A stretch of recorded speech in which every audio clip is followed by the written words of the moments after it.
Hello friends, कैसे हो? I hope आप सभी अच्छे होंगे। मैं डॉक्टर लीना खत्री एक बार फिर आपके साथ हेल्थ रिलेटेड एक नई वीडियो के साथ, नई जानकारी के साथ, जो आपको ज़रूर अच्छी रहेगी आपकी सेहत सुधारने के लिए, हेल्दी रहने के लिए, हैप्पी लाइफ के लिए। हेल्दी और हैप्पी लाइफ के लिए मेरे चैनल से ज़रूर जुड़े हुए रहें। आई होप मेरी जानकारी आप पूरी दिखेंगे और पूरी सुनेंगे और पूरी जानकारी लेंगे, तभी सही रहेगा।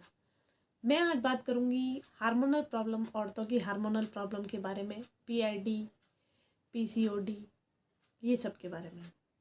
जो भी हार्मोनल दिक्कत है वो सब आजकल आम हो गई है, क्योंकि जीवन शैली ही ऐसी बन गई है। इसमें पीसीओडी, पीसीओएस और पीआईडी कॉमन है। और इनमें क्या होता है, इनके सिम्टम्स अलग अलग आदमी में, अलग अलग औरत में, मतलब कि अलग अलग होते हैं। जैसे कि किसी में पीरियड की कम होते हैं, किसी में ज़्यादा होते हैं, किसी में क्लोट्स होते हैं, किसी के समय पर नहीं आते हैं, किसी का वजन बढ़ रहा होता है, उन दिनों वोमिटिंग जैसा लगता है, या अनकंफर्ट फील होता है, या ऐसा लगता है कि अंदर अभी तक भी कुछ है जो अभी तक बाहर नहीं आया है ढंग से, यानी क्लीनिंग ढंग से नहीं हुई है। अगर हमारा शरीर या कुछ भी प्राकृतिक तरीके से अगर वो क्लीन होता रहता है तो ये प्रॉब्लम्स नहीं होती है। क्योंकि कोई भी खाली जगह है, वहाँ पे कचरा है, तो उसकी सफाई करे बिना वहाँ की जगह को नहीं सुधार सकते, चाहे वो कोई भी तरह की प्रॉब्लम हो। तो इसके लिए जब वो क्लीनिंग की बात करें तो क्लीनिंग के लिए हमें हमारे शरीर के लिए, औरत हो चाहे आदमी हो, महीने में 2 महीने में एक उपवास जरूर कर देना चाहिए। उपवास करने से क्लीनिंग हो जाती है। और उन दिनों में जब उपवास रखें, फल का जूस ज़रूर लें। अपने आप को एकदम पूरा गिराना नहीं है, ड्राई फ्रूट्स, ये फ्रूट्स वगैरह और ये सब ज़रूर लें, ताकि एनर्जी भी पूरी रहे और डिटॉक्स भी हो जाए शरीर का। और डिटॉक्स जूस तो मैं हर बार बताती हूँ, जो पालक, टमाटर और चुकंदर और नींबू निचोड़ के उसके अंदर डाल के पिए दोपहर के टाइम, जब एब्जॉर्प्शन बहुत अच्छा होता है जूस इसका, और सिप सिप करके पिए। तो आज जो वजह क्या है ये पीआईडी या हार्मोनल प्रॉब्लम की, क्योंकि आजकल बच्चियों में भी हो जाता है, पीरियड शुरू हुआ नहीं और हार्मोनल प्रॉब्लम शुरू हो गई, पेट लेके बैठी रहती है बहुत टाइम तक, ये वो। तो वो सब वजह है, जो स्टार्टिंग वगैरह है वो बाद में कन्वर्ट होती है बड़ी प्रॉब्लम में। तो स्टार्टिंग से ही अगर होम्योपैथिक ट्रीटमेंट ले लिया जाए और रूट कॉज ही ख़त्म कर दिया जाए, वजह ख़त्म कर दी जाए, तो आगे चल के कोई प्रॉब्लम नहीं होती है। जब बच्ची बड़ी होती है तो उसके हार्मोन्स सही रहते हैं, क्योंकि उसने पहले ही होम्योपैथी ली है।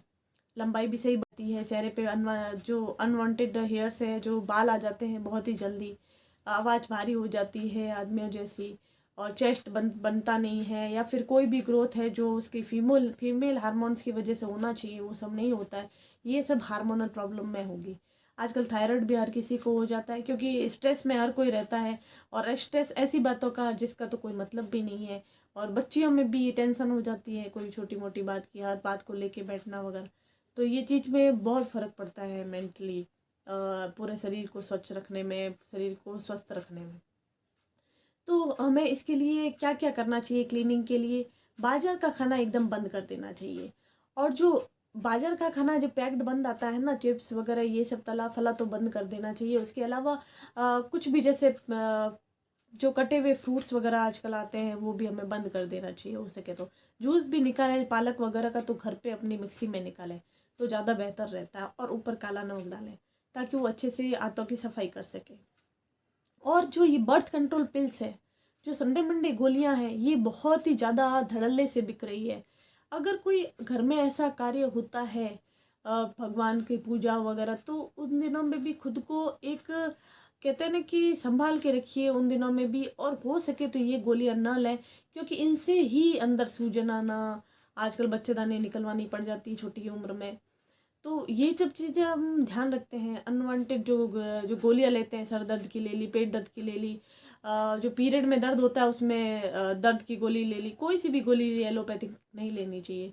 वहाँ हो सके तो घरेलू उपचार करना चाहिए, जैसे कि सेक करना गर्म पानी का, या फिर जिसको, किसी को ठंडे से आराम आता है, किसी को गर्म से आराम आता है, दोनों अल्टरनेट करके देखना चाहिए। और जो दूध रात को पिए तब थोड़ी सी चिपटी भर हल्दी डाल के पीना चाहिए, उससे भी बहुत फ़र्क पड़ता है इन्फ्लामेशन में, क्योंकि हल्दी एंटी इन्फ्लामेटरी होती है। और गरम गरम पीते तो उसके थोड़ा सेक भी हो जाता है, दोनों बातें हो जाती है। तीसरा, आजकल की जो लाइफ़स्टाइल है उसके लिए मैं बार हमेशा कहती हूँ कि जो हमारी लाइफ़स्टाइल है बहुत सेडेंटरी हो गई, बैठे-बैठे ही हर चीज़। पहले चक्की थी और हाथों से कपड़े धुले जाते थे, ये वो। हम सब चीज़ों को नहीं बदल सकते थे, लेकिन कई हद तक हम अपने आप को बदल सकते हैं, सेडेंटरी लाइफ से थोड़ा हट सकते हैं। एक तो खाना-पीना टाइम पे करें, टाइम पे सोएँ, टाइम पे उठें और अपना वक्त एक निर्धारित कर दें खाने-पीने, उठने-बैठने का। तो वो दिनचर्या फिर आदत पड़ जाती है। अगर 7 दिन हम एक दिनचर्या को लेके चलते हैं ना, तो उसकी आदत पड़ ही जाती है। तो इन बातों का ध्यान रख के हम बहुत कुछ बच सकते हैं सेडेंटरी लाइफ से। और थोड़ा चलना फिरना, ये खाते ही नहीं बैठना, ये सब ध्यान रखें। और एक और वजह है, हम टाइट अंडरगारमेंट्स वगैरह, आजकल स्टाइलिश जो अंडरगारमेंट्स वगैरह आ जाते हैं, आए हुए हैं मार्केट में, खूब तरह के आते हैं हर कंपनी के। तो हो सके तो सूती और पतले कपड़ा होना चाहिए, जिससे कि वहाँ की नसें नहीं दबती है और वो अपना नेचुरली अपनी ग्रोथ कर पाती है और नेचुरली अपनी डिटॉक्स कर पाती है खुद को। इसके अलावा हमें योगा और प्राणायाम एक्सरसाइज पे बहुत अच्छा और ध्यान देना चाहिए, मेडिटेशन वगैरह पे। उससे भी बहुत फ़र्क पड़ता है, मेंटली भी फ़र्क पड़ता है और फिजिकली तो फिर पड़ना ही है। और दूसरा, वेस्टर्न टॉयलेट भी एक वजह है।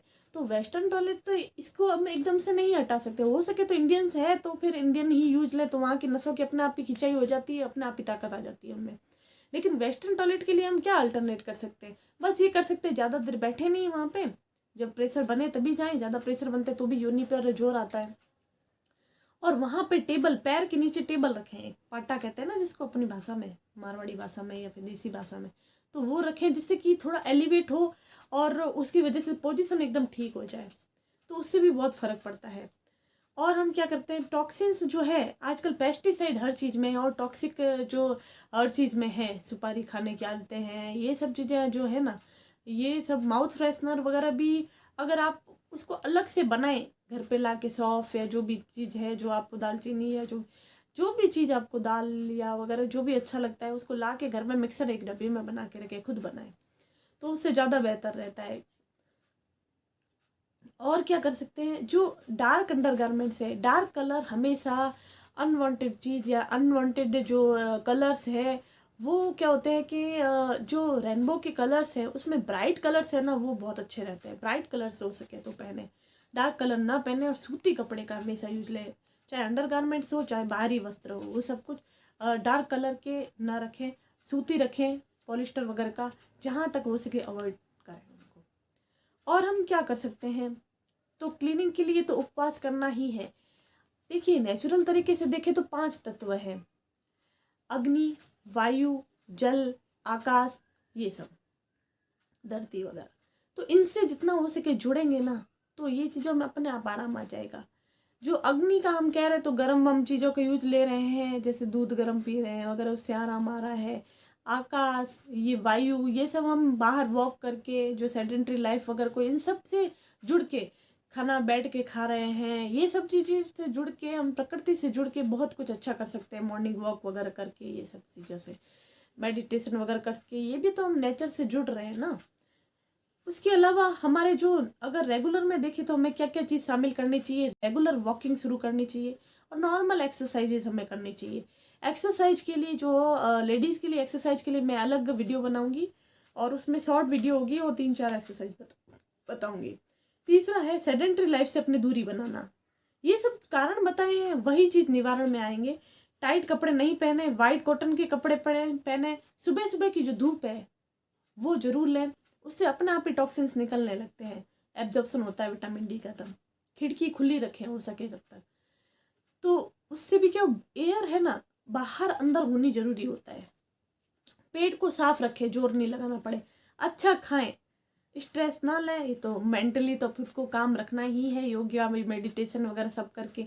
फ्रूट्स लें और जो डिटॉक्स वाला जूस बोल रही हूँ, हर दूसरे दिन तो उसको तीसरे दिन जरूर लें, जिससे कि हमारे जो है पेट है वो भी साफ होता रहे, गट साफ रही तो उसको जोर भी नहीं लगाना पड़ेगा। तो ये चीज़ों का अपना ध्यान रखें थोड़ा। तो इन सब चीज़ों से दूर रह के हम कई हद तक हार्मोनल प्रॉब्लम को ठीक कर सकते हैं। इसके साथ ही होम्योपैथिक उपचार अपने चिकित्सक को और उसको अपनी पूरी डिटेल दीजिए। होम्योपैथिक दवाई कभी भी धीरे काम नहीं करती है, हम वजह ही सही नहीं देते हैं उनको, कारण ही सही नहीं पकड़ने देते हैं, अपनी बताते ही नहीं है हिस्ट्री कि हमने ये खाया था, ये गोलियां ली थी, वो हार्मोनल गोलियां ली हुई है बहुत सालों पहले, या ली है और हम भर्ती हुए थे तब ये गोलियां चली थी, उनसे भी बहुत फ़र्क पड़ता है। कारण पता नहीं चलेगा तब तक होम्योपैथिक धीरे धीरे ही समझ में आएगी कि धीरे धीरे काम कर रही है, क्योंकि वो कारण हमारी बातचीत से ही पता चलेगा। अपने अंदर की जो है कारण है आप ही बता पाएंगे। जितनी देर अपने होम्योपैथिक चिकित्सक से बात करेंगे उतना ही बढ़िया रहेगा आपके लिए। और डॉक्टर से तो बात छुपाना गलत ही है, अपने आप को ठीक करना है तो। इसी के साथ मैं अपनी वाणी को विराम देती हूँ। पूरी वीडियो देखने के लिए धन्यवाद। और अपने को स्ट्रेस से दूर रखें, मेडिटेशन योगा को जोड़ें अपने आप से, होम्योपैथिक उपचार को जोड़ें। इन सब बातों का ध्यान रखिए, आप स्वस्थ रहें। आई होप आपको मेरी जानकारी बहुत अच्छी लगी होगी और अपने फ्रेंड्स वगैरह में सब में लेडीज़ में शेयर करें, जितना हो सके शेयर करें। और अगले सेशन में जब मैं अपनी वीडियो बनाऊंगी, जब एक्सरसाइज की कौन कौन सी 4-5 एक्सरसाइज वो करनी चाहिए हमें रेगुलर में औरतों को, वो ज़रूर बताऊंगी। और इसी के साथ ही मैं अपनी वाणी को विराम देती हूँ। मेरे वीडियो को लाइक करें, कमेंट करें। अगर कोई जानकारी चाहते हैं तो कमेंट में डाल सकते हैं आप। और मेरी वीडियो को जितना हो सके शेयर करें। और अगर अभी तक चैनल में नए हैं और नई वीडियो हमारी जानकारी और हेल्थ से रिलेटेड चाहते हैं तो मेरे चैनल को ज़रूर सब्सक्राइब करें और लोगों से करवाएं। इसी के साथ मैं अलविदा लेती हूँ। धन्यवाद, बाय।